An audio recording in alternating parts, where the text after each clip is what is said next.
Are you familiar with FBI Special Agents Kyle Seraphin? I'm familiar with the name. Is that yes? I'm familiar with the name. Familiar with the name. Let's bring in Kyle Seraphin. He's the FBI whistleblower who helped expose government censorship of our First Amendment rights. Now, we only have this memo because a recently suspended FBI agent called Kyle Seraphin brought it to the public. And we're grateful that he did. Kyle, thank you so much for joining us tonight. He's the host of something that strangely is called the Kyle Seraphin Show. Kyle Seraphin, I can't thank you enough for speaking out. I knew you guys were out there, and I knew it was just a matter of time, but you got a lot of guts putting your face and your name to this. You're doing a service on behalf of the American people, and from the bottom of my cracked and broken heart sometimes, thank you very much. Take a look behind the curtain with a real whistleblower and American patriot. Prepare to embrace the uncomfortable truth because this program has no time for comforting lies. Here is civil liberties enthusiast, Second Amendment defender, and recovering FBI agent Kyle Seraphin. Well, hello, my friends, and welcome to the Kyle Seraphin Show. Today is Wednesday. It's March the 6th. And they hate you. They really do. We're finding out more and more, we're seeing more and more examples that those who are running our government, the people that we pay to do good things with our money, they hate you. Absolutely despise you. And so we're going to talk about that. And there's a real specific group of them that you can see. They're coming into clear relief for a lot of us. So what are we going to talk about today? We're going to talk about Victoria Nuland. We're going to talk about Nikki Haley is out. We've got the rematch 2020 round 2. Donald Trump, Joe Biden, going to go at it again. We're going to talk about this thing that for some reason it sticks with me more than almost all the other stories. Like I think those other ones were sort of foregone conclusions. The Nuland thing is interesting. But the thing that I didn't necessarily see coming was a VA official trying to ban an iconic picture from 1945 United States. It's called The Kiss, The Kissing Sailor. And it was the center of our thumbnail today. It bothers me in a way that maybe it really shouldn't. But I'm seeing a parallel. So we're going to go about that. Before we say thanks to a sponsor, which I will do in just one moment, Mitch in our chat actually called out that today is the 188th anniversary of the loss, that iconic loss at the Alamo in Texas. I live in Texas. That's not too far away, the Alamo. It's probably only less than 2 hours away from me. And after 10 days of fierce struggle, a massively outnumbered force of Texans, which included volunteers from all over this country who were stuck in a tiny little fort. If you've ever been to the Alamo, it's not big. It's shockingly small. We're finally overwhelmed by the Mexican army, and they succumbed to complete devastation. But it became the rallying cry. It became the cheer that Texans all over the state, as they became, a sovereign nation for a short period of time, they stepped up. And they remembered the Alamo, and they were able to finally turn back the Mexican army at the Battle of San Jacinto. Kind of interesting. We're in the American Alamo right now in some ways too. I don't know why, but today is that anniversary, 188 years. It's a long time. It's a long time to have lost those lessons, but we've got enough time to be able to look back on them and see. There really was. There was something going on. There's a very specific spirit, a frontier spirit, come and take it spirit. That was 1835. Gonzales. So that was a year earlier. That was the cannon, You guys have probably seen our suspendables fire pit, and it has a cannon. It says "Come and suspend it." That American attitude is kind of what's coming out in this year, in 2024. It actually is a much more hopeful year than I thought it might be. I'm actually reassured by these reactions, and the reactions to bad decisions. One, they're exposed almost immediately. We're going to talk about that with this photograph and the VA. And two, the reversal. They know they don't have the ground. They're trying. They're testing all the weak points. But we have this fortified wall of people that are absolutely furious what's happened to this country. And I think that's actually good. I think it's positive. I think it's encouraging. I want to start off thanking my friends over at 4Patriots. Man, you want to talk about getting ready. I wish the folks that could defend their own Alamos had the ability to stockpile the way that we do today. They didn't obviously have that back in 1836. But you can go to 4Patriots, the number 4patriots.com/Kyle. Again, 4patriots.com/Kyle. That gets you to our landing page. That'll let the 4Patriots folks know that we sent you. And you got that choice, which you have right now. You have the ability. You can prepare or you can repair.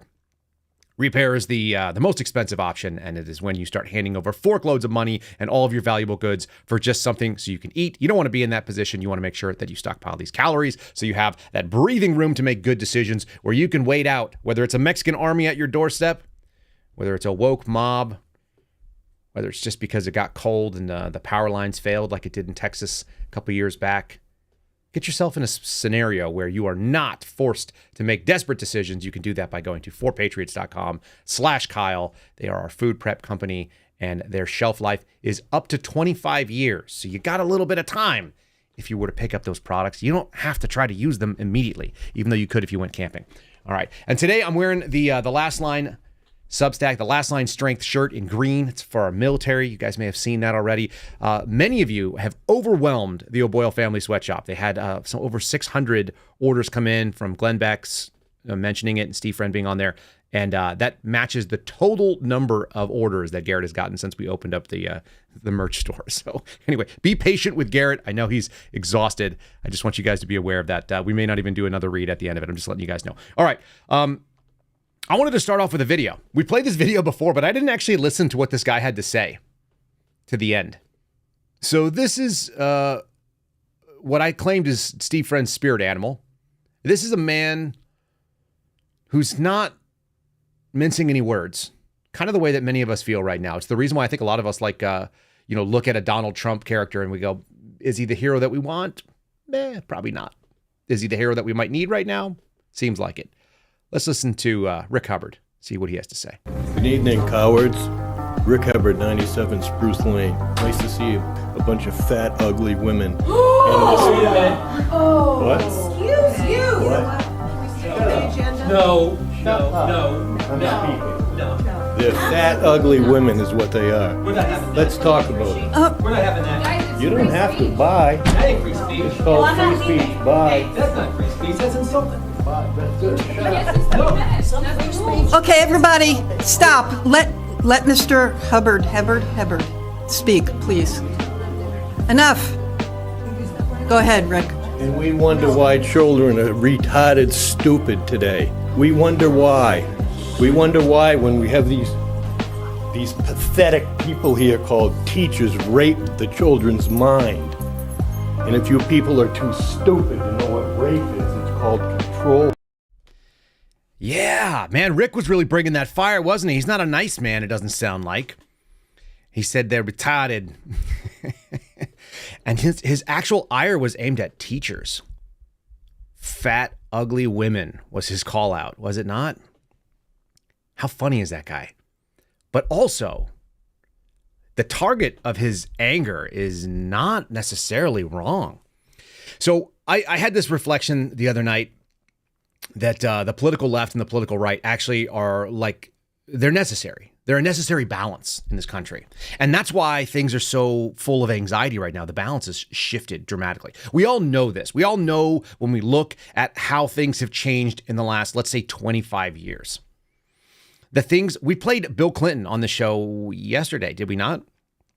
Bill Clinton would be a far-right radical today, according to the left. According to today's left, Bill Clinton was an intolerable deplorable for calling people who came into this country illegal aliens. They're not newcomers, all right? They're not non-citizens, as Mayorkas just said. That seems like a real problem. That's a massive shift. In my adult lifetime, we have seen that shift happen. And one of the important things to note is that there is a need for balance. There's always a need for balance. Every single society and culture has recognized it. We are just out of balance right now.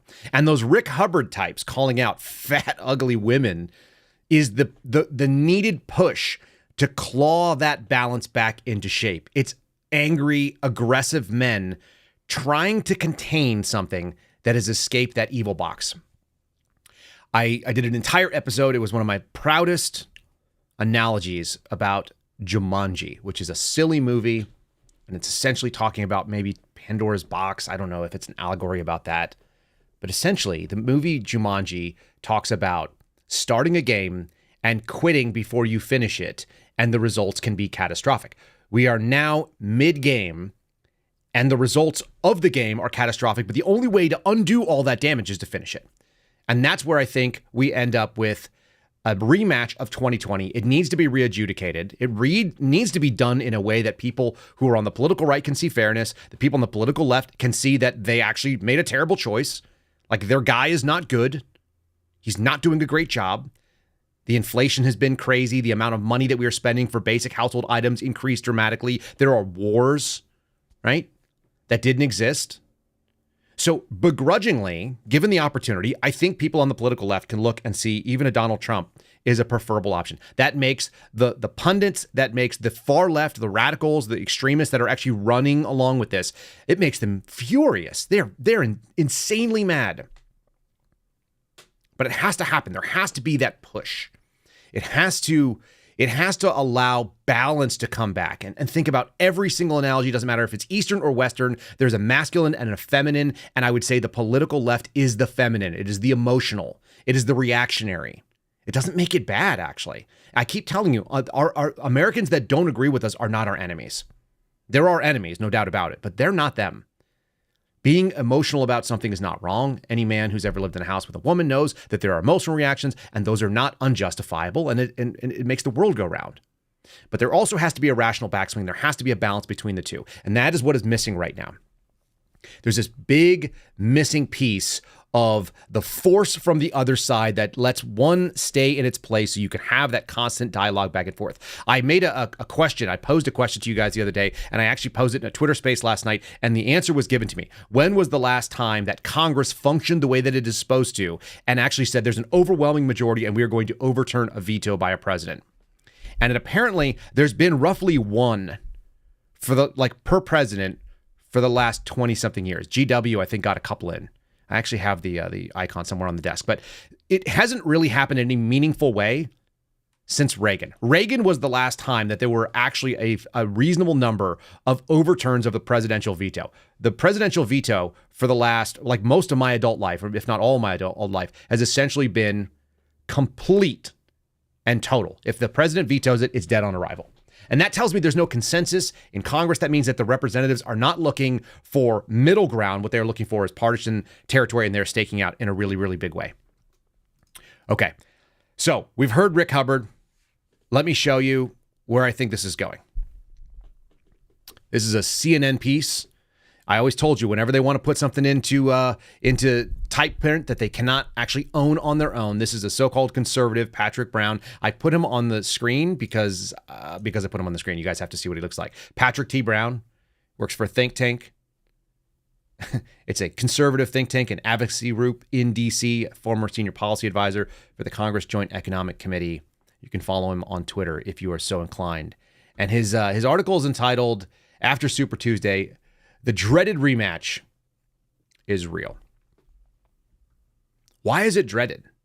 I think it's something that many Americans need to see. I think it's going to be cathartic. I think it's quite necessary. And what he states essentially in this is that both parties will be stuck facing a lack of enthusiasm. Well, I haven't seen a ton of people on the Trump side lose that enthusiasm. In fact, I think they may be more riled up than ever. And I think the turnouts have shown that. I think the overwhelming victory, he went 14-1 last night when it comes to the Super Tuesday. That is a sweep. That is what has ended Nikki Haley's bid for the White House, which was always ill thought out. She was always going to be the worst. When the stronger of the candidates than Nikki Haley are dropping out, tells you something. But Nikki Haley represents that femininity piece, which now has gone on this unhinged war tilt where it is trying to emotionally push American institutions. When you hear democracy, what we think of is just sort of like things that are favorable to America. They've gone out there and tried to export American-style institutions, including some of our worst ideas, a lot of our worst ideas. And she's been roundly rejected by the people on the political conservative side, and rightly so. And she should be probably releasing a statement in the next 15 or 20 minutes, which we won't cover because it's going to be overlapping us. But she's apparently going to drop out of the race, thankfully. She's got no more money. She's done in politics. She'll go back and make a bunch of money for Boeing or Lockheed Martin or one of these other contractors, I suppose. I don't know what her value is to them. Honestly, I don't know what she knows. Maybe Victoria Nuland will take her jobs. But Super Tuesday ends the competitiveness. We can now focus all the way down towards November. It's coming at us. November is going to be slowly marching forward. We're going to have all the legal insanity. We're going to have all these crazy different things. But Trump, with all the legal scandals and listen to a conservative say his track record of election denialism. I don't consider it denialism to say that the things were not adjudicated properly and we need another round of it. Unfortunately, this country got flushed into the toilet. But maybe that is even a little bit more fortunate because what it's did, it set up a glaring relief between what the establishment, the adults in the White House will do. And it doesn't matter whether you're on the cultural front, on the economic front, on the international front. Biden has destroyed all the credibility of that position. And so they've resulted to name calling and emotionality in a way that is really, really ugly, but it's also very transparent. I always think of Bill Burr. Bill Burr is a comedian who talks about men and women arguing. He has this like really fun thing. He says, whenever women start changing the topic from the discussion and they're going to start pivoting onto something else, you've won. All you got to do is stay in the pocket, men, and then just don't give up your ground. Like, you're right. You know you're right. Now they're going to say evil things about you and they're going to make fun of like how you don't get along with your dad or whatever it is. And he does this really bit about this whole thing. That's kind of where we're at right now. Like, the argument, I think, is fairly well settled, even to the point where a woman that we interviewed, or Mark Naughton interviewed on the streets of Philadelphia, who had crucifixes dangling from her ears, who claimed to be an a-religious Jew or Jewish descent, but was a Christian or raised Christian, no longer Christian, identifies as queer, whatever the hell that means, clearly a female that is confused, who is pro-Hamas, and she says, I don't know that I can get behind a Joe Biden either. That's the far radical left. When those people are looking around going like, I just don't think this is our person. This is not our guy. And they can even see, even if they sit this one out, that's a win. If they can't get out there and pull the lever, if there's poor turnout for a Joe Biden, then we get another shot at seeing Trump in the White House. And then hopefully he doesn't screw it up because, look, Trump's track record is not perfect.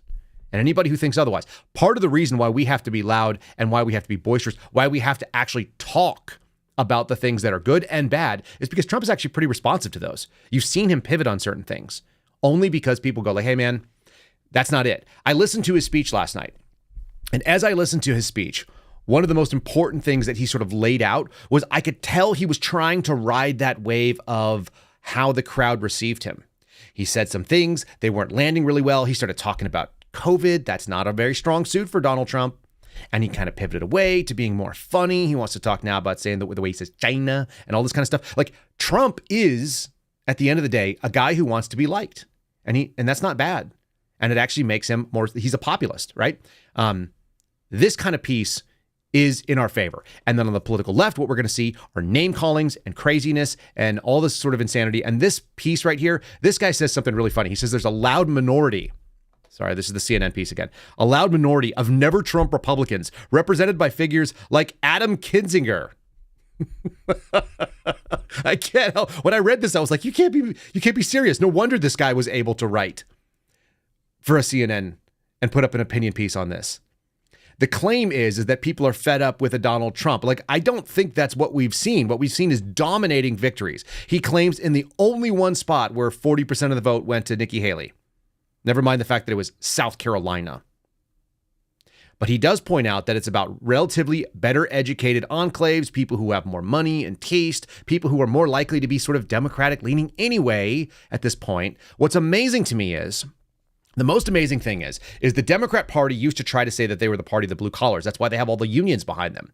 But they've essentially left behind the American workers. They have decided to betray that sort of sensibility. You can't tell me that you're behind people who make an hourly wage when you are bringing in people that will lower the hourly wage because they'll work for less because they're not here legally. You can't do it. That's not real. And so we're going to sort of cover down on what that hatred for basic Americans, and then they're setting up this very false straw man that it's about like fear of black people or brown people. I've got a good little clip from, but we're going to dig into the Victoria Newland. We're going to dig into the Hubbard piece. Ugly, fat women. As Steve Friend said the other day when he was fired up, the worst women, the worst people in America are these gross liberal women. They're not liberal, actually, they're illiberal. These leftist ideologues that have not had anyone say no for far too long. And they've unified and they basically have no pushback. There's no balance in their force. It's all whatever it is they think goes, and it's getting really evil. I'm seeing a number of you guys in the chat bringing up this Christian nationalist piece. Obviously, we have this speaker from Texas who did that, who just is an elected official. I don't know what level elected official, but what he says is so telling. Lies about January 6th, lies about who the people are that were there, lies about what people who believe in Christianity actually believe in. All pretty incredible. All pretty ugly. All right? So we're going to get there in a second. Let me say thanks to my buddies over at Contingency Medical. There it is. Push the button. Promo code is Kyle. The website is contingencymedical.com. Again, contingencymedical.com. In the vein of the prepare or the repair, if you've lost a lot of faith in institutions, like many of us have, whether it be government or media or the pharmaceutical industry or the healthcare industry, if you don't want to go to a doctor because you're not interested in seeing how it goes, we're going to talk about the VA, which in theory is a place that provides medical benefits to people who used to serve this country. If you're looking around, because I've got full VA medical benefits, I also still have one of these pharmacy packs from contingencymedical.com. Why? Because I don't like going to the VA. I don't like going in there and someone telling me it's our national policy that even though you live in the middle of the desert with a tiny little thing, you must put on a mask and do as we say. I'm not into compliance anymore. I don't work for them, as I told them. And you can be denied care. So if you guys want to take that back in your own hands, you want to go through a telehealth with a real doctor in your own state. It's not very expensive. It gives you at least a year's worth, multiple courses of different antibiotics and solutions to all these different medical problems, whether it be animal bites or cellulitis or nausea or vomiting or diarrhea and so on. You guys can go to contingencymedical.com. It's a really interesting idea. It's $300 up front, which sounds like a lot of money, but all you got to do is think about this. What does it cost you to go to, let's say, an urgent care? $80-$90 out of pocket, even if you have insurance? You're already paying a bunch of money up front. So you guys can actually use your pre-tax dollars, HSA, flex spending account, and pick one of these things up. And then you've got it in your pocket when you are traveling, which means you can avoid urgent care, emergency room, all this kind of other stuff. It's in your pocket. You're the one who decides when it makes sense. You're the one who gets to decide how to use it. It's taking that power back. I think that's actually a very American idea. Our healthcare industry has been feminized by the fact that we have nurses. The chief officer in most medical areas are nurses. This is a sort of in tandem with what I'm talking about right now. All right, I want to bring up this Victoria Newland piece. This is the New York Times covering down on this woman, this war hawk. They call her a Russia hawk. That's one way of calling it, I guess. This is a woman who was behind a lot of what was going on in Ukraine. If you guys listen to Dan Bongino, and many of you do, you already know this sort of thing. She was the third-ranking official in the State Department. This is coming from the New York Times. They refer to her as a veteran Russia hawk. She's leaving the State Department. She's stepping down. She's going to retire after more than 30 years of government service. Here's the real question. Was she serving, or was the government serving her interests? I would suggest to you that these people that have been there as long as they have, and she's one of two examples I'm going to show you today, they let the government serve what they want. She's been singled out for her work on Ukraine by Anthony Blinken, Secretary of State.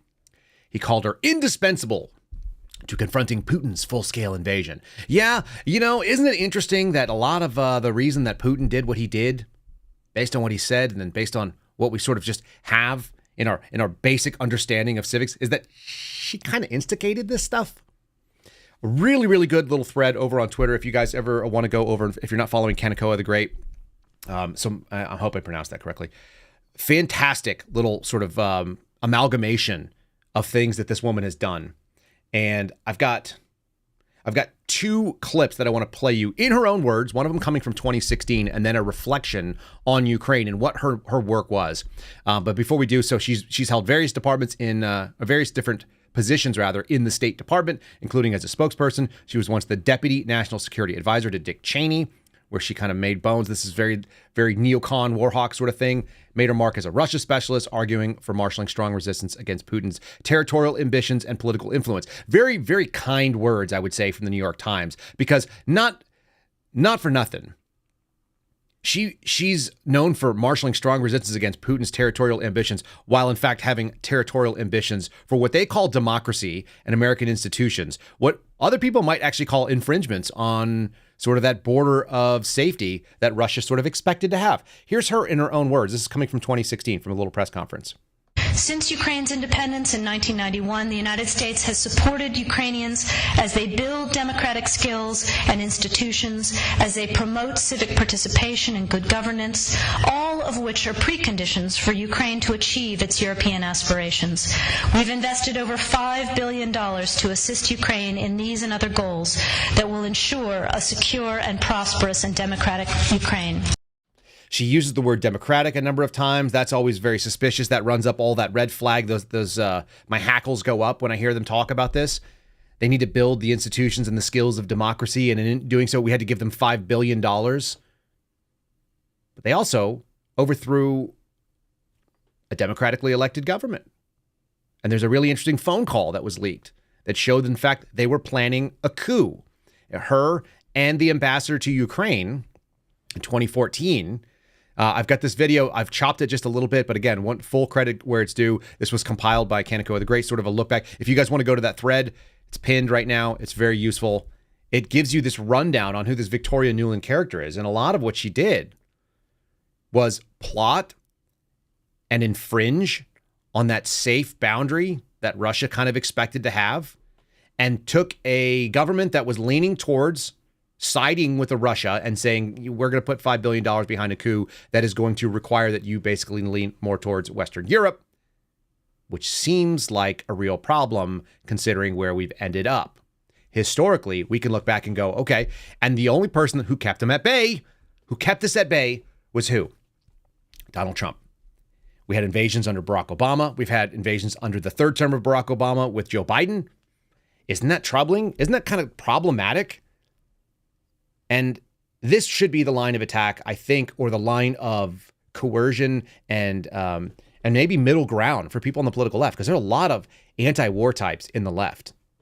They may be like hate on Putin, but shouldn't we be pushing the information? It's not a narrative. It's just like, where do you think this came from?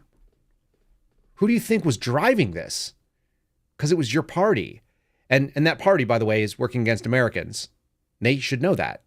And I could think they can see the example. We're actually in a place where we can see that with clear relief. It's helpful. Let's watch this little video. There's a lot of either Russian or Ukrainian. It's translated in subtitles. You guys can read them if you're watching. If you're listening, you're going to miss out on it. I'll summarize it in just a second here. Did you see any evidence of U.S. involvement? Did you feel their presence from the U.S.? Очень частыми гостями были представители Соединенных Штатов, конгрессмены, были госпожа Нуланд, приезжала очень часто, у нас были с ней дискуссии. Но после этих дискуссий она шла на Майдан и поддерживала протестующих.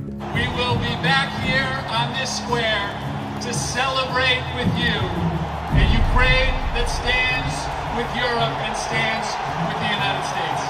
Well, members of Congress were visiting Ukraine during that period, most famously Congressman John McCain. So some of the people who were challenging their government, their elected government at that point, were being told by the senior U.S. official that the U.S. was with them. I'm Senator John McCain, and it's always a pleasure to be back in Ukraine. Senator McCain was, in a sense, giving the people in the Maidan a feeling that they had the backing of the most powerful country on earth. Пришел к митингующим в Фергюсоне и раздавал там пряники или пирожки и обвинял полицейских Соединенных Штатов Америки. Я считаю, что это недопустимо ни в одной европейской стране. А почему к Украине было такое отношение? Who was your highest level contact with the U.S. government in this period? Я постоянно имел контакт с господином Байденом, вице-президентом. And the U.S. ambassador? In early February of 2014, as the Maidan crisis was getting more violent, there was a phone call that was intercepted. It was a call between the Assistant Secretary of State for European Affairs, Victoria Nuland, and the U.S. Ambassador to Ukraine, Jeffrey Pyatt. This is the guy who's got the economic experience, the governing experience. He's the guy, what he needs is Klitsch and Tony Book on the outside. I just think Klitsch going in, he's going to be at that level working for Yatsenyuk. It's just not going to work. Yeah, no, I think that's right. Okay, good. Well, do you want us to try to set up a call with him as the next step? Sullivan's come back to me, VFR, saying you need Biden, and I said probably tomorrow for an attaboy and to get the deets to stick. So Okay. Biden's willing. So you had this remarkable phone call where you have these two senior officials of the U.S. government apparently talking about a coup or how they were planning to restructure the government of Ukraine. Wow. So there you have it. And those of you who are not reading the subtitles, what you're basically missing out on is a setup saying that there was Victoria Nuland outside the embassy, and I know Mike Benz has talked about this as well, handing out essentially refreshments for the people that were protesting and rioters. And then is there any instance where a member of the Ukrainian government would come into the United States? Let's say Ferguson, Missouri. Let's say Washington, D.C. would be a good example of that during the BLM riots of 2020. Or the unrest that happened after Freddie Gray, any of this stuff, and handing out donuts and snacks to the protesters. Would that be acceptable? Would it be acceptable for any member of any European nation to do that to the United States or vice versa? Is it reasonable to know that U.S. embassy officials were actually feeding and encouraging people that were taking over government buildings? I think the answer is obviously no. That makes no sense. But who did we see in that video? Loving them some Ukraine. Chris Murphy, a senator from Connecticut, who's terrible. He's absolutely terrible. Anti-gun. Wants to give Ukraine all the guns, but doesn't want to let Americans exercise their basic liberties. We saw John McCain, who is one of the worst politicians in my lifetime. Just absolutely ferocious. Like, he's the reason why my dad and I decided to vote for anybody that was not John McCain. When he ran for president, it was like, well, whoever's running against him. Yeah, that turned out to be Obama. His choices, who he was as a person. And by the way, that was independent of any of that information. It was simply because he gave the speech at my college graduation. And it was so awful. And it was so self-centered and disgusting that it became immediately apparent that that person could not be in charge of this country. And the result may have been worse. But man, go with the, I'll take the gamble on that one, because he was, the devil you know there was actually awful and atrocious. All of this stuff. And then that phone call, right?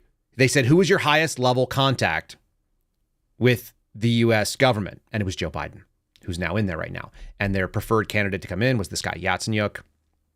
All very, very incredible stuff. All these names, like, what are the odds, like 10 years ago, that any of you would have known anybody that worked in the Ukrainian government or why? But all this level, this like mediocre, high level corruption. It's mediocre because it's not for anything important. It's high level because the people that are involved are senators, leading senators, and they are the former vice president and now the president of the United States. All this stuff has been around for quite a long time, and it's pretty shocking for those who are kind of looking at it and coming into it going, dear God, what have we signed on for? In any case, Victoria Nuland, I think she sees the writing on the wall in the same way that Nikki Haley now is able to see it, which is like, this is not going to fly. You don't want to be the last person on the ship when it's going underwater. And maybe she has that sense that this is a bomb that is going to go off and she better get out of the building. I hope so. I hope that's what because these people know a lot and they have very good political instincts. And if they're starting to flee, it's a good sign, I think, for America. That's what I took that as. I took that as, it's not just that she's being forced out, it's that she knows that there's something that's coming and it's going to change it up.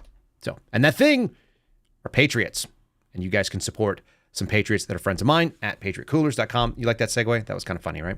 Patriotcoolers.com. The promo code is Kyle's, 10% off over at patriotcoolers.com. You can follow them on social media at patriotcoolers. There's an S on the end of it. You can find hard-sided coolers. In fact, my wife's aunt came for a birthday party that we had over the weekend, saw ours. She's like, oh, that's a nice looking cooler. She goes, what happened to the Yeti we gave you? I was like, well, the Yeti's in the garage. It's just a little bit less capable of holding things. It's still a nice piece of equipment, but this is lighter. I think it does equally well job. It's better designed, and it is superior, just even the look of it. You guys can see on there, you lift up the hood, it says Patriot in bold letters, and I show that to people every single time I load up groceries in the back of the Seraphin family minivan. You guys can get your own 50-quart Patriot cooler, hard-sided cooler. It's a rotomolded, very good at holding ice for days and days. PatriotCoolers.com. Promo code is Kyle. There's free shipping over $50. Very easy to do. Let's keep pushing on because, as I said, these people, they hate us. It's not surprising to us.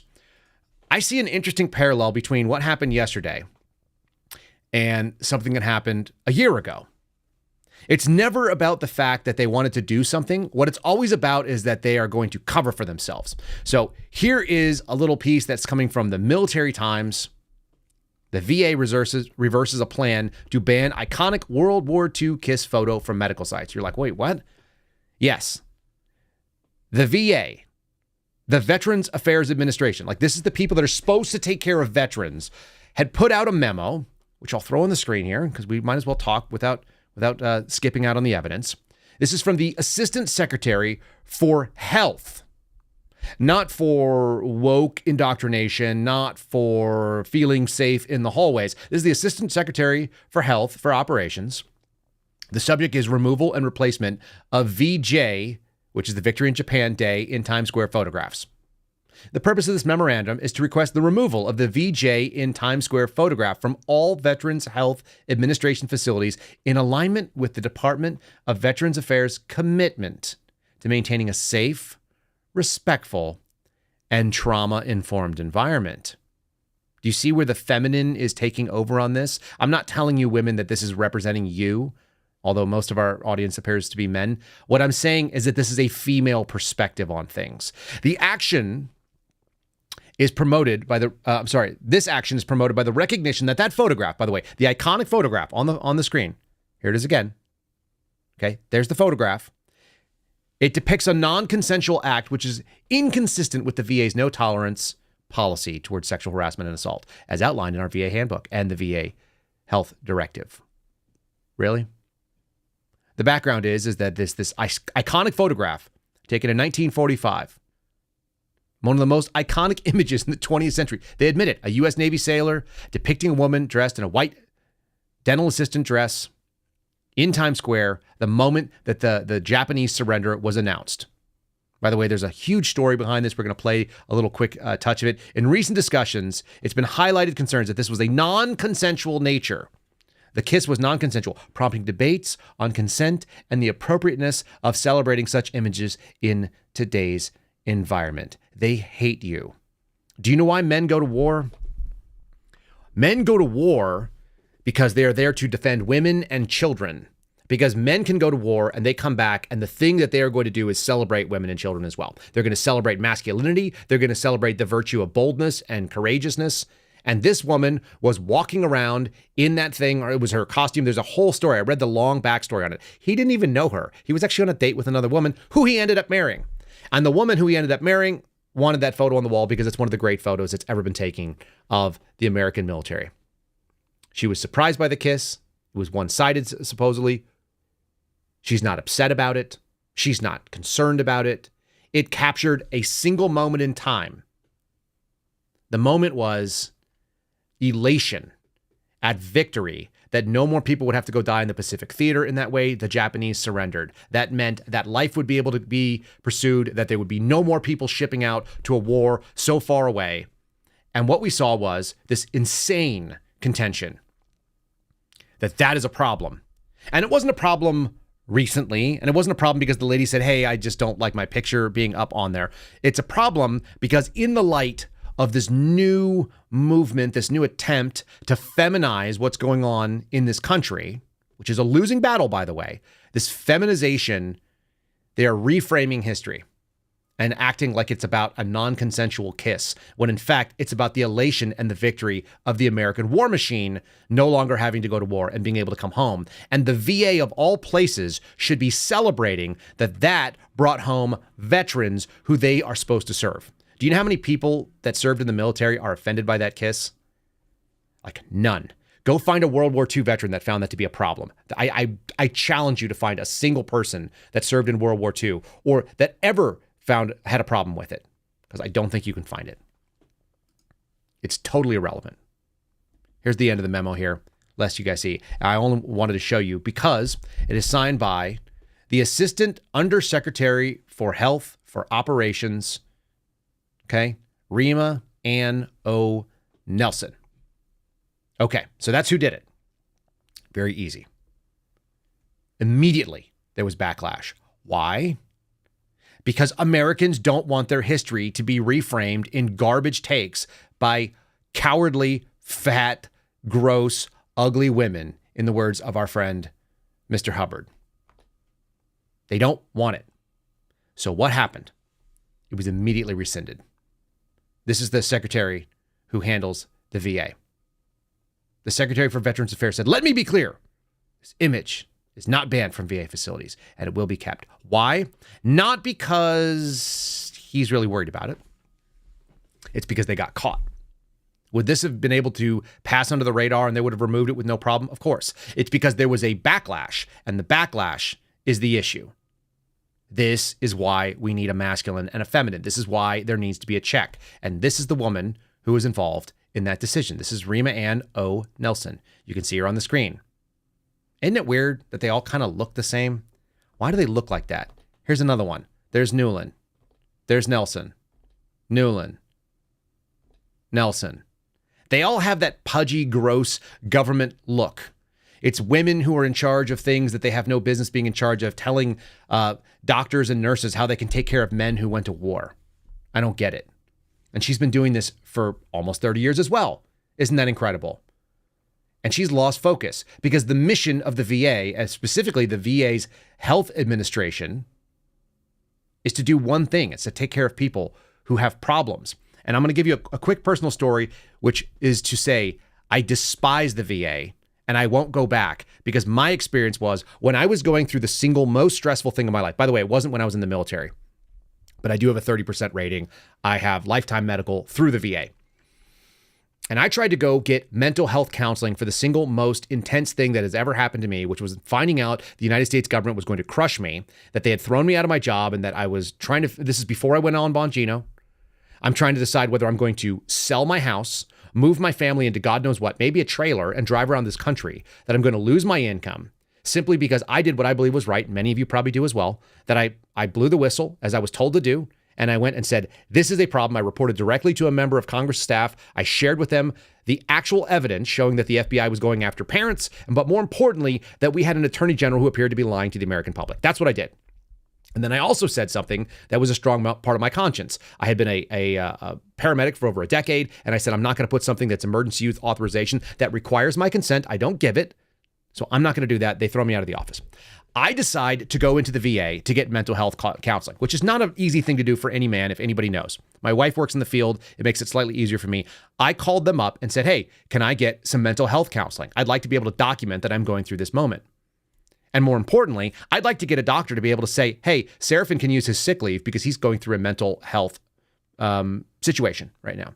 And he needs some mental health days, which, by the way, that was the only way I was going to use my earned government sick days, of which I ended up leaving on the table. I left tens of thousands of dollars on the table in sick leave from my years of not using them previously. So I go to the VA's phone number. I call them up. They're like, well, we got to set you up in the New Mexico thing. They do that. They suck at this, by the way. They're absolutely atrociously bad. Then they said, we need to have you in an intake. I said, well, I don't need an intake. I need a mental health counseling. And by the way, this is fairly critical because this is going on right now. And I'd like to have someone to talk to that's professional. So I go to do that. They say you have to come into our facility and you need to have a blood draw and you need to have a basic examination. I'm not real keen on basic examinations from the VA, but sure enough, I go there. They won't let me in the door without a mask on, which is the original problem for why I have a mental health issue in the first place.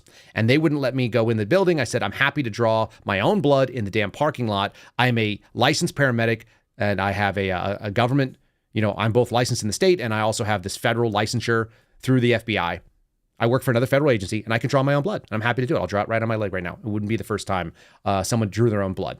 Of course, they said no, very easy. I said, I'm not going in there with a mask on, noticing that all these so-called brave veterans are in there with their masks around their neck because they don't give a shit. And one fat white lady was the one crying about it. I don't know if she was a vet or not. I don't know if she worked there, but she was crying about me coming in without a mask on. And I looked like this with a beard and I'm young compared to the people in the VA. I got no medications that I take and I'm not sick. I'm there for a wellness checkup. The VA has failed veterans because they're focusing on this kind of garbage. This lady doesn't know what her mission is. And so they're confused. Now, the best part is that we have like round denials. Okay. We have these denials. This is the best part. Did this actually happen? You got Snopes on the screen right now. They verify it as false. Did the Biden administration VA ban the iconic VJ Day in Times Square photo? They say false. You've got another local news source, WWIII, which I believe is out of DC. No, Veterans Affairs is not removing the thing. What they end up doing is saying that obviously, it came up, but they're not going to actually do it. Well, isn't that disingenuous to the American people? And what it reminds me of is this specifically. It reminds me of the fact that the FBI was going to target Catholics specifically, was going to go after Catholics and claim that they were akin to white supremacy. And then when they got caught, the issue was, well, that's not what we wanted to do. That was like some rogue operation. Not that it involved 3 different field offices, not that it was going to do this. And by the way, finding your picture on Newsweek when you're looking for a story about something you wrote about is very, very weird and surreal. So if you're watching on our Rumble channel, what you're seeing right now is a picture from my Twitter that they pulled down. And I think that's quite fun. They're showing a picture of the memo. But you remember, the FBI did exactly the same thing. The FBI and the VA are very, very different. They are not related at all. I don't know that they share any sort of commonality in mission or purpose. But what they do share are useless government types. Victoria Nuland types, this woman Nelson types. They share a bunch of women in senior powers that have decided that it's not about what they want to accomplish. It's about if they get caught doing it, they're just going to deny. They're all about not transparency to the American people, not about owning the mistakes, not saying, hey, we might have a real problem here, not saying we should probably look at what's going on. It's more like we should be pushing these nasty agendas. I played this for you the other day. I'm going to play it for you one more time. This is the messaging that is basically permeating Washington, D.C. culture. And they're the ones that are at the FBI. They're the ones that are at Commerce Department. They're at the VA. They're everywhere. And these are the folks that they're listening to as thought leaders. It should bother you dramatically. This is, as I said, probably the most horrendous version of this particular statement that I've ever heard. And of course, it was on Mika Brzezinski's. I'm going to show you a couple other instances as well, because there are nicer ways of saying it, and they're equally disgusting and scary. Joining us now, Professor of Political Science at the University of Maryland, Baltimore County, Tom Schaller, and journalist and opinion writer Paul Waldman. Their new book, out tomorrow, is entitled White Rural Rage, the Threat to American Democracy. And Tom, I'll start with you. Why are white rural voters a threat to democracy at this point? You would think, as we pointed out, looking at Joe Biden's background and Donald Trump's, that the opposite would be true. I mean, we lay out the fourfold interconnected threat that white rural voters pose to the country. First of all, and we show 30 polls and national studies to demonstrate this, so we provide the receipts in Chapter 6. They're the most racist, xenophobic, anti-immigrant, and anti-gay geodemographic group in the country. Second, they're the most conspiracist group. QAnon support and subscribers, election denialism, COVID denialism and scientific skepticism, Obama birtherism. Third, anti-democratic sentiments. They don't believe in an independent press, free speech. They're most likely to say the president should be able to act unilaterally without any checks from Congress or the courts or the bureaucracy. They're also the most strongly white nationalist and white Christian nationalists. And fourth, they are most likely to excuse or justify violence as an acceptable alternative to peaceful public discourse. So you mentioned That's the ugliest thing that's ever been said, I think, on network television. I don't think there's anything that comes close to it. And it basically indicts 50% of this country as people that are un-American and shouldn't be allowed to exist or have opinions in the public square. And it leads to thoughts like this, which sound very sensible until you deconstruct them. That particular statement is permeating the political left right now on the far radical side. And so then you get this guy acting like he's not radical when this is, in fact, a truly radical statement. Ready for this? Christian nationalism is on the rise. 3 years ago, Christian nationalists stormed the U.S. Capitol, killing police officers while carrying crosses and signs reading "Jesus saves." 2 years ago, Christian nationalists on the U.S. Supreme Court overturned Roe v. Wade, allowing states like ours to outlaw abortion even in cases of rape and incest. And as we speak, Christian nationalist billionaires are attempting to dismantle public education in the state of Texas and therefore dismantle democracy. Let me be very clear. There is nothing Christian about Christian nationalism.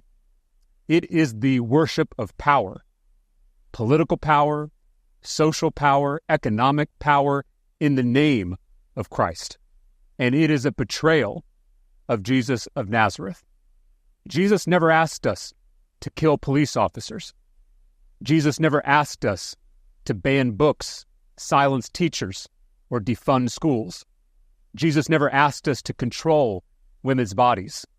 Jesus never asked us to establish a Christian theocracy. All he asked was that we love thy neighbor. Not right. This is the reason why the He's With Us movement that you saw in the Super Bowl is a problem. They're co-opting Christian-y sounding language, and they're making it sound really reasonable with the guy who up there, and some of you guys in the chat said, does he know that he's gay or not? I don't know if he's gay. I don't know if he knows he's gay, but he's certainly feminized. He's embracing a political leftist thing, and he's pushing something that sounds very reasonable. Look how measured he was. He's got nice hair. It's swished over. He's wearing, a grown-up sort of persona when it comes to putting on a suit. He's not wearing a T-shirt like me. And that guy said that all Jesus says was that you have to love your neighbor. Yeah, he also said, pick up your cross and follow me, that you have to follow the hardest thing to do, which is self-sacrifice, doing what is true, not tolerating what is wrong. We just had it in the Catholic Church the other day. The discussion was, can you also put that ideology into the Jesus that flipped all the money changers' tables, who were doing actual evil in his Father's home, right? We love the Jesus of the whip of cords because there's righteous anger, and there's a time for all of those things. That's an Old Testament sentiment. There's a time for all things. Right now is the time for overturning that evil, for pushing back and making balance exist, because political leftism is a secular religion. It continues to be a secular religion. And so all they've said right there was, we can't have a Christian theocracy. Why? Because we have our own religion. Our own religion is political leftism. We worship a power called the government, and we love a thing called democracy. Democracy is whatever we say it is. It's the tyranny of the majority. It's 50% plus one. And by the way, you're the slight minority, so we're going to come after you, and we're going to demonize you, which they've just done. They did it right there. And then we're also going to lampoon you. We're going to make fun of you because you rural hicks, you people that win wars for this country, that export our version of democracy, you're no longer useful right now. We're too important. We got drones. We're going to kill you with them. I heard a comedian talk about that. They're going to do this. They're going to make fun of this guy. Every single person that I know that would, the hardest war fighters in the world, tend to come from places that are not particularly well thought of, unless you've been there. I've been in West Virginia. It's really nice. The people in West Virginia were super nice too. They're going to make fun of West Virginia because it's not Virginia, which is to say their version of Virginia, which is outside of Washington, D.C., which is not America. It's captured territory. It's ceded. They've lost the thread, and they're losing it over and over again. So they're going to make fun of you. Here's a little taste. Increasingly, from the Tea Party on, they're voting on race. They're voting on this idea of an invasion of brown people over the border. The idea that they can't get whatever job they want. A black person got it, therefore drive all the blacks out of the colleges, get rid of DEI. That is what they're voting on. They're just voting specifically on racial animus. At this stage, it isn't about economics. Which is why Trump killed the immigration bill. Correct. That's why. And because otherwise, he can't run against the other and brown people and people who don't look like him, like his supporters, his base of supporters, coming across the border and scaring people and killing people or whatever he's threatening out there. I mean, if you look at some of these exit polls, I live in Virginia. Immigration was the number one issue. Again, these could change in Virginia. Well, Virginia does have a border with West Virginia. Very contested area. Build the wall. What? When I was in New Hampshire, people were talking about the northern border as a threat. Because Trump has indoctrinated people with this fear of people who do not look like them being a threat to them. But that's called racism, folks. That's what racism looks like. A bunch of really educated white ladies, ugly, barren, disgusting people that have no values. And they are, you know who they're making fun of? They're making fun of the base they claim that they need.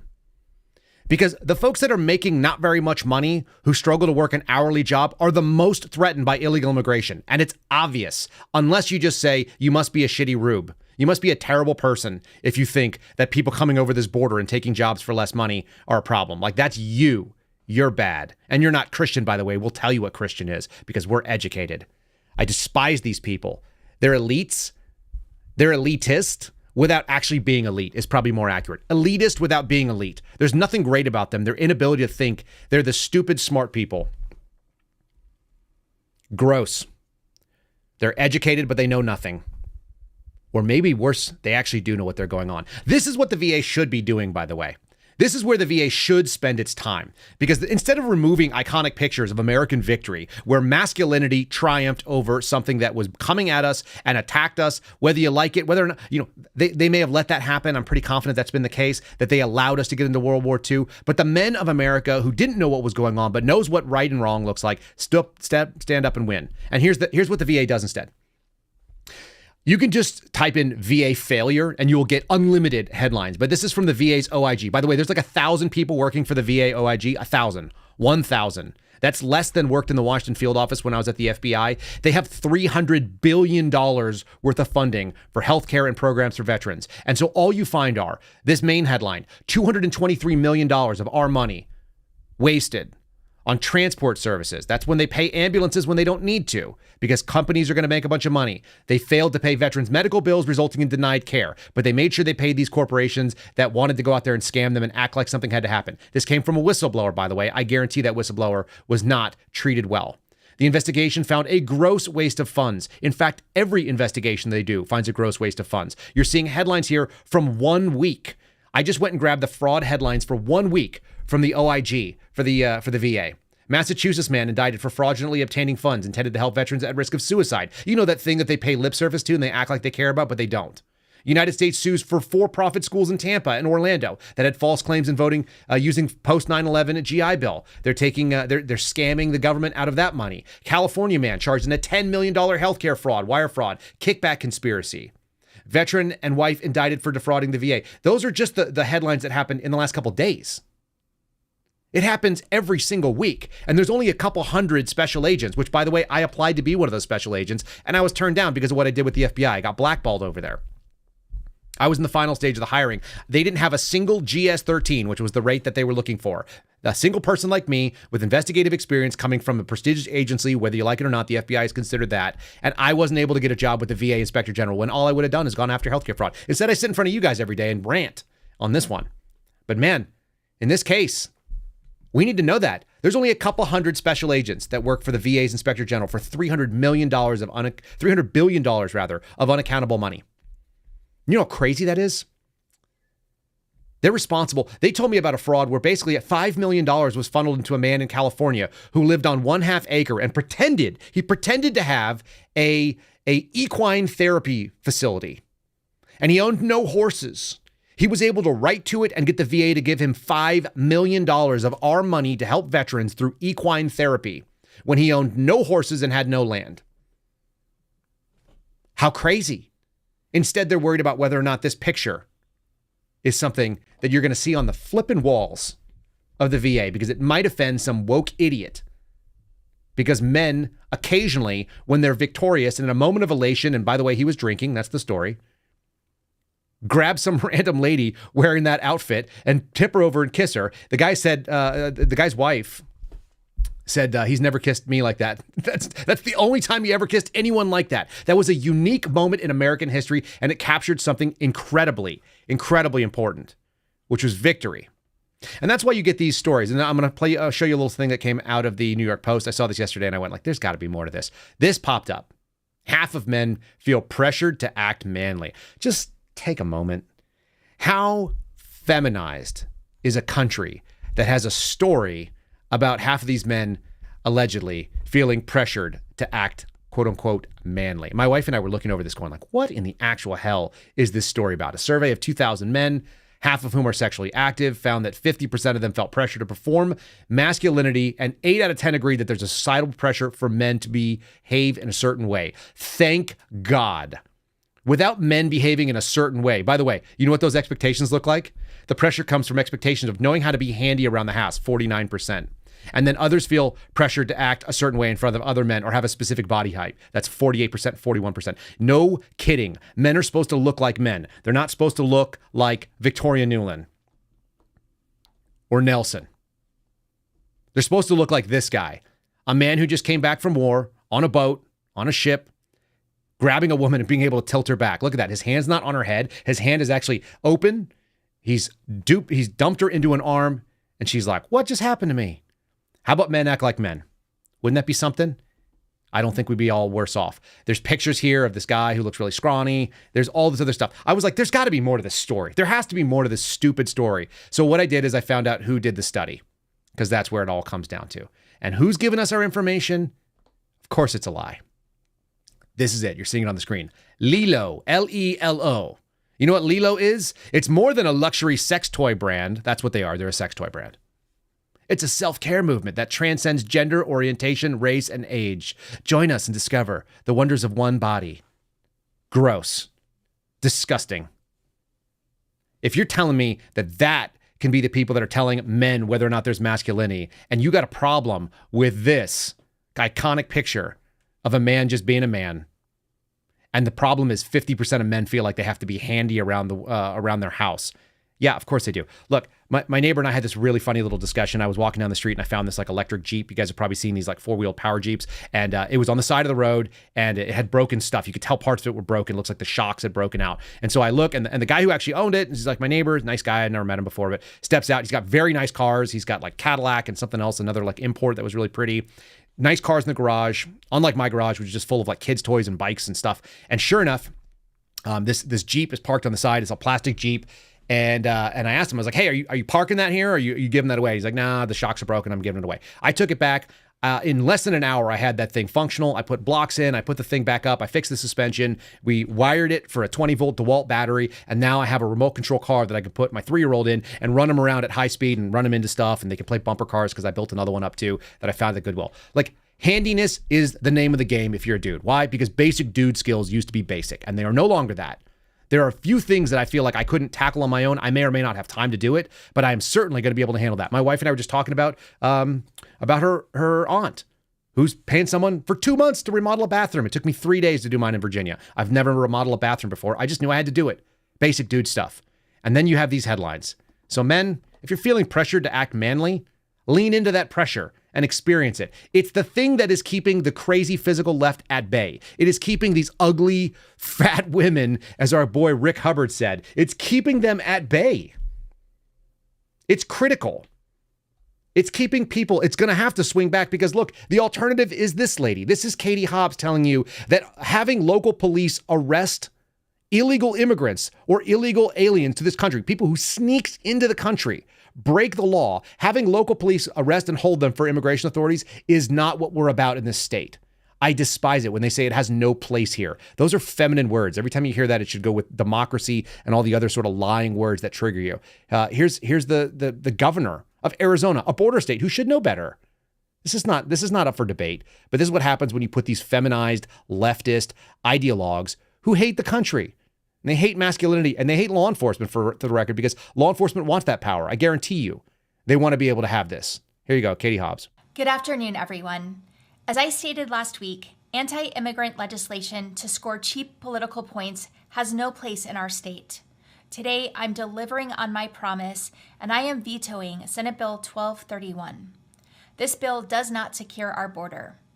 On the contrary, it will be harmful for communities and businesses in our state and a burden for law enforcement personnel.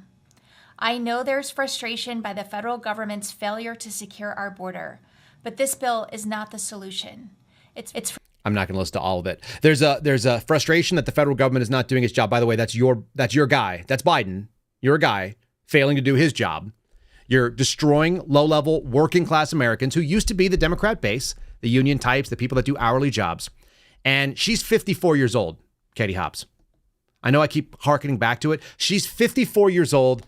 There's Newland, 62. In 8 years, Katie Hobbs is going to look like that because that's what it looks like. When you serve an evil master, it turns into softness, gelatinous face, this ugly thing that our boy Hubbard is. Here it is. Ready? Good evening, cowards. That's what the cowards are. That's what they sound like. It's nauseating. And we should all try to avoid it. The ability for me to have this sort of ranting and raging comes from my folks over at Catholic Vote. I'm gonna plug them real quick. Guys, catholicvote.org/loop. Today's loop has several other examples, including a complete failure to look into crimes against the Catholic Church. They're not just coming for like Christian nationalists at large. They're literally looking for the biggest denomination, the single denomination of Christians, which is Catholics. And there are like hundreds of examples of the DOJ failing to do their job. They're more than happy to go after people that protest in front of abortion clinics. And I get that those are not all Catholic people, but there's a huge pro-life movement. There always has been. And since the Dobbs decision, which overturned Roe v. Wade, you are seeing a significant number of the federal government choosing to have the wrong priorities on purpose. They're not going after people that are desecrating churches and pro-life activist centers. They are specifically letting the Catholic Church be a target. And when I told you that they went after Catholics in the Richmond field office, when I showed you this, which I showed you before I had this show going in the way that it does, there's a reason why Catholics are targeted, because they are specifically the biggest denomination. Even though they're a minority in this country, they end up being the single biggest. They're the largest minority group of Christians. So just consider, when you hear things like Catholic, you're also talking about all Christians in this country. It's just a stand-in the same way that a lot of these words don't mean what they say they mean. Okay. There's a story about Planned Parenthood in there. You just guys mentioned it in there, selling baby parts, all the stories that you think are going to be relevant. A really, really, really good news aggregator service. You don't have to be Catholic to appreciate what they put together. They do great work. They've got a full-time staff. They got their own reporters, and they're putting this out there. CatholicVote.org. Sign up for the Loop. Worth your time. 100% worth your time. And I wouldn't recommend it if it wouldn't. Like, I wouldn't take their money, and I wouldn't be suggesting it if I thought it was not of value. It really is. And people who are not Catholic regularly tell me it's their favorite email because it just keeps you tuned in. Anything we miss, you're going to get it there. Oh man, it's so gross to think about all this stuff. But like I said, this year is winning because it's pushing back already. And the fact that Nikki Haley is out, Newland's out, there's plenty more. This woman just got pushed back the same day the VA secretary said, nah, we're not dropping the photo. They may hate us, but there's still more of us. And I think that there are far more people, even on the political left, that are reasonable than not. The loudest ones are not reasonable, and they're dangerous, no question about it. The only way we answer that is with our own speech, by not self-censoring, which is so important. That's why we're live here on Rumble. And you guys, if you're watching on X, there are two places where free speech seems to live. It's the only two places where we have an audience. I see well over 1,100 people watching right now on Twitter X. By the way, it still says twitter.com if you go there. And then we have about 2,000 as well on rumble.com/Kyle Seraphin. So thank you both audiences, both free speech platforms. And that's how we're going to have to do it. We're going to have to not self-censor and not be scared to be canceled if we want to keep having this voice. It's so critical at this time. This year is swinging back. I'm not saying we have to eliminate people that think left, like on the left. What we have to have is balance. And we've lost it. We can regain it. And we're currently doing that right now. That's what you guys are seeing. That's what's so important. All right. I want to say thanks to my listeners. Again, all of you out there. And this is a 5-star review coming from those on the Apple. There are a bunch more that I'm going to start playing from the Spotify and from the iHeartRadio apps. Those are our 3 biggest platforms on the audio thing. This is from Sweet Sherry. Like I said, we predominantly have a male audience, but I think that will continue to grow. 5 stars, real sweet, short and sweet. It says, thank you, 5 stars. It's so refreshing to hear an honest voice. Keep up the good work. I intend to, and thank you for being a listener, Sherry, and thank you for leaving us a 5-star review. I hope all of you guys have a wonderful, weird Wednesday. I hope you do. I hope you go out there and realize that it's not lost. You're pushing back, and your verbal resistance to this stuff, it continues to make that difference. So go do it, and we'll see you again soon. We'll see you again tomorrow morning. Till then, God bless you, and have a great day. Thanks for listening to The Kyle Seraphin Show, streamed live weekdays on rumble.com/Kyle Seraphin. Follow Kyle on Twitter, Truth Social, and Instagram @Kyle Seraphin.